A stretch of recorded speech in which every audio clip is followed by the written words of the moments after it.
Shalom, shalom. Hey, I just wanted to do this quick video in reference to the eclipse. First and foremost, I want to say all praise to the Most High in the name of Yeshua HaMashiach. Today is the last Sabbath of the 13th lunation. So it's for me today. I'm not concerned about what's going on. I'm not concerned about what they're saying about this eclipse. I'm resting on the Sabbath, like we're commanded to do. But I do want to just make a quick video in reference to this because there's a lot of things that's being said in reference to the eclipse. And I do want to say, scripturally, an eclipse simply means a darkening of the sun. The way that NASA has made us, or led us to believe what eclipse would how it takes place, is that you would have to believe that we are a part of a solar system. You would have to believe that the Earth is rotating, we're spinning, and all of that. And Scripture is completely against that. He said, Scripture says in Genesis 1 that the Most High called the dry land earth, the waters he called the seas, which is a complete distinction between the ball earth, which they counted all as one thing. Scriptures also tells us that the earth sits upon the foundations and shall not be moved, and that he set the earth upon its pillars. So foundations and pillars is used to stabilize things, just like you would build a house on the foundation, just like you would have columns, pillars. So scripturally, I believe that the earth is not rotating, not spinning like they've been led to believe. Like I said, scripturally, an eclipse simply means a darkening of the sun. And we'll show in scripture, we'll go into a couple of scriptures real quick and show that, because it's also been said that this is happening the same exact time that it happened in Egypt, where it was darkened for 3 days in Egypt. My son was telling me that somewhere locusts are supposed to be coming out of the ground. For me, the pattern of that X that they're talking about, that doesn't make sense. It goes against scripture. The scripture says that the sun as well as the moon both rise in the east and set in the west. So that X that it's making does not make sense. It's not lining up with scripture as well.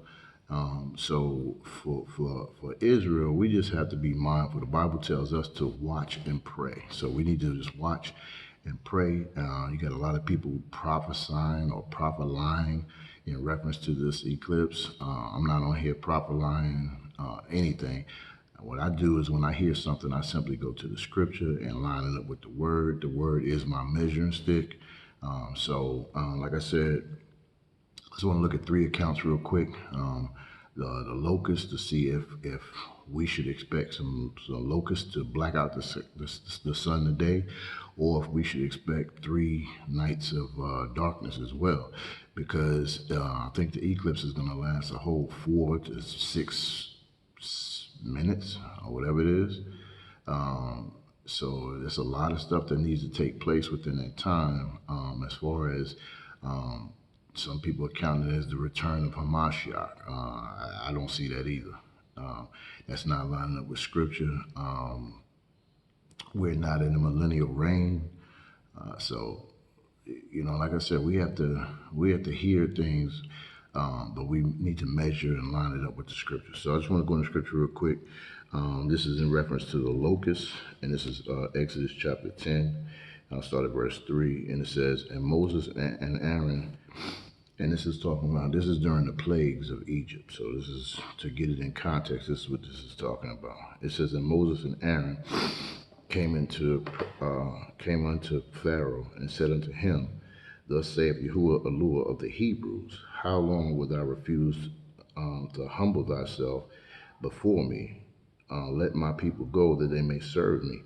Else, if thou refuse to let my people go, tomorrow will I bring the locusts upon the coast."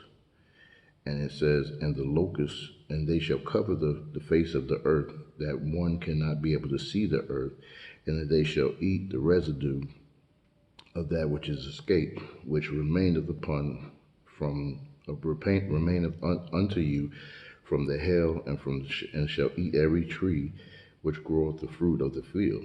So this is talking about the locusts coming in.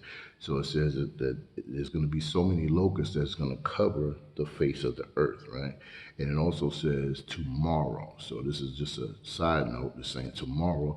When it says tomorrow, it's meaning the next day, because the Bible always interprets itself, right? So we'll pick it up at I'll pick it up at verse 13. It says, and Moses stretched forth his rod over the land of Egypt, and Yahuwah brought an east wind upon the land all that day and all that night. And when it was morning, the east wind brought forth the locusts. So morning constitutes the starting point of the next day, because he says over in Exodus 10:4, else if thou refuse to let my people go, behold, tomorrow will I bring the locusts into the coast. So right here, the Bible's telling you that the starting point of a biblical day is in the morning at the rising of the sun. Just a little side note. Again, verse 13, and Moses stretched forth his rod over the land over Egypt, and Yahuwah brought an east wind upon the land all that day and all that night. And when it was morning, the east wind brought forth the locusts. And the locusts went up all over the land of Egypt, and rested in all the coasts of Egypt, were very grievous where they flew, because them there were not such locusts as they, neither has there shall be such. So it says before this day they had never seen that many locusts to the point where it was blocking out the sun.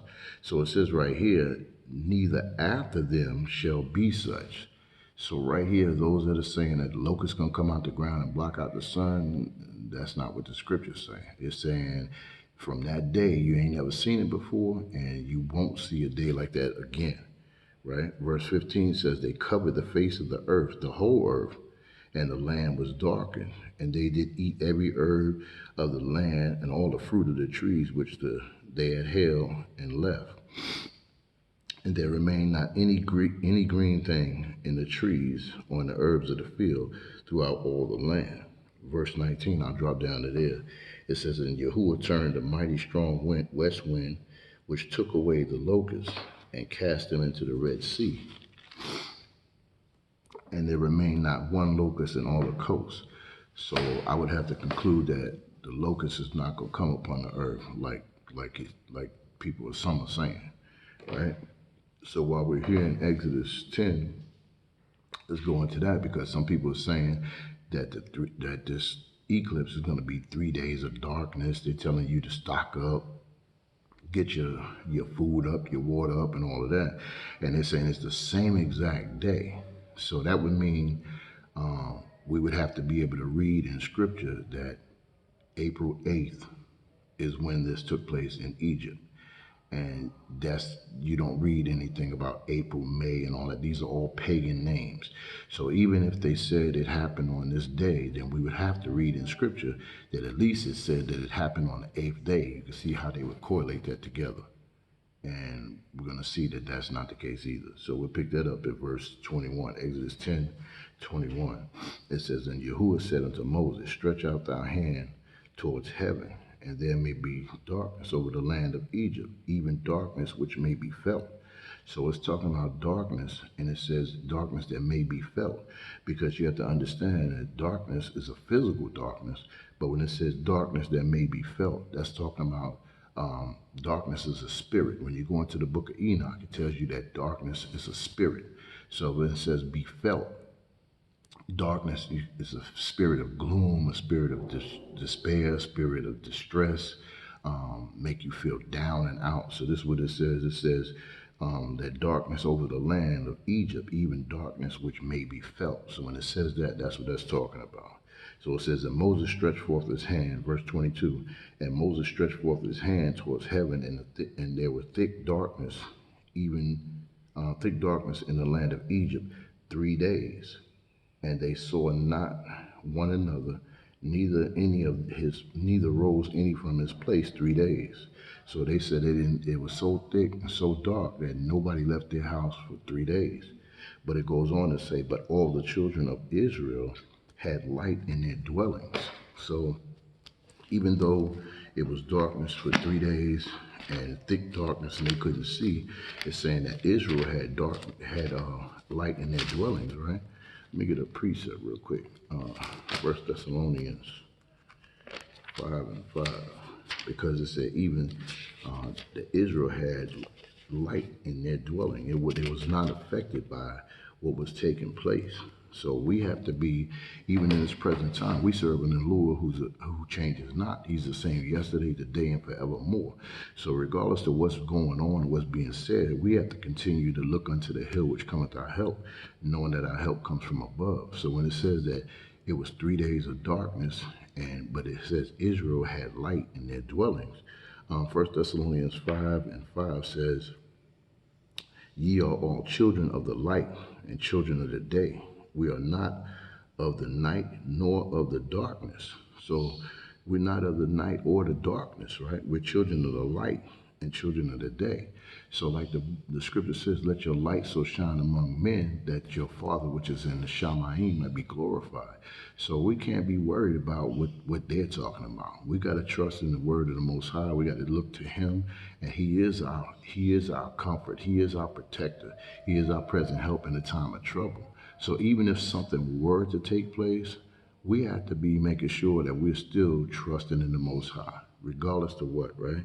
So it says, verse 6, "Therefore let us not sleep as do others, but let us watch and be sober." So we got to watch and be sober.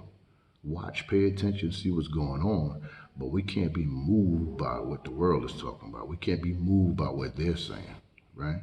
So this is what this is talking about. So let's go back.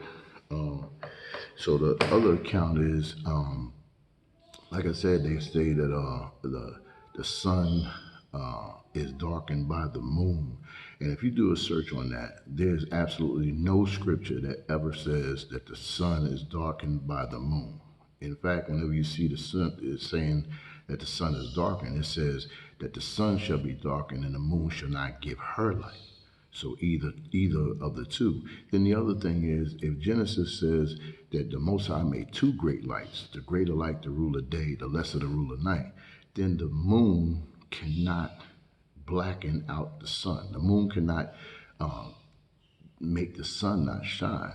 The sun is, I don't know how many times brighter than the moon.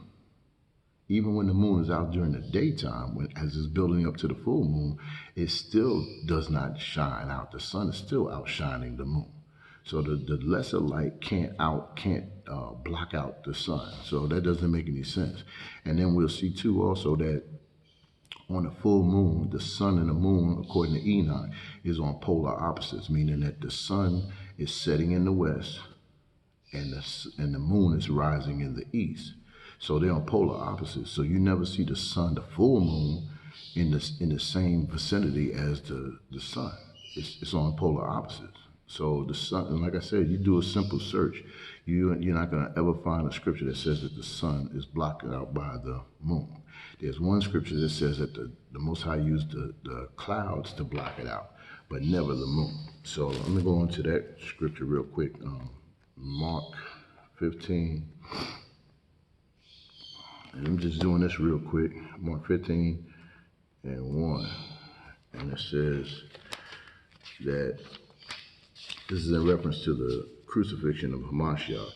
So 15:1, it says, "And straightway in the morning the chief priests held a consultation with the elders and the scribes and the whole council, and they bound Hamashiach and carried him away and delivered him up to Pilate." So this is talking about the Passover. And it says they bound him in the morning. So this word morning in the Strong's Concordance is 44:4, and it means at dawn. So they came and got him at dawn. So we'll skip around and get the time frame as far as when the sun was eclipsed, simply means darkened. Verse 25 says, "And it was the third hour, and they crucified him." So the third hour of the day would be 9 a.m. So side note with this too, the third hour of the day cannot be 9 a.m. if a day started in the evening. That makes no sense. The evening is the last hour of the day, which is the 12th hour. Like Hamashiach says in John 11:9, is it but 12 hours in a day? Absolutely, in the light period. But it's followed by 12 hours of darkness called night, just like Genesis 1 and 5 says. So it says, and it was the third hour of the day, and they crucified him. Verse 33 says, and when the sixth hour was come, there was darkness over the whole land until the ninth hour. So the sixth hour would be 12 o'clock or 12 p.m. or high noon. It says it was darkness from that point until the ninth hour, which is 3 p.m. So this is a 3 hour period. They said it was darkness. It says that it was darkness.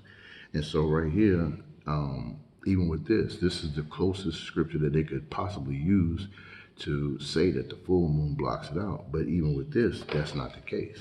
So the key thing here says the 6th hour being high noon. Let me get a precept for that.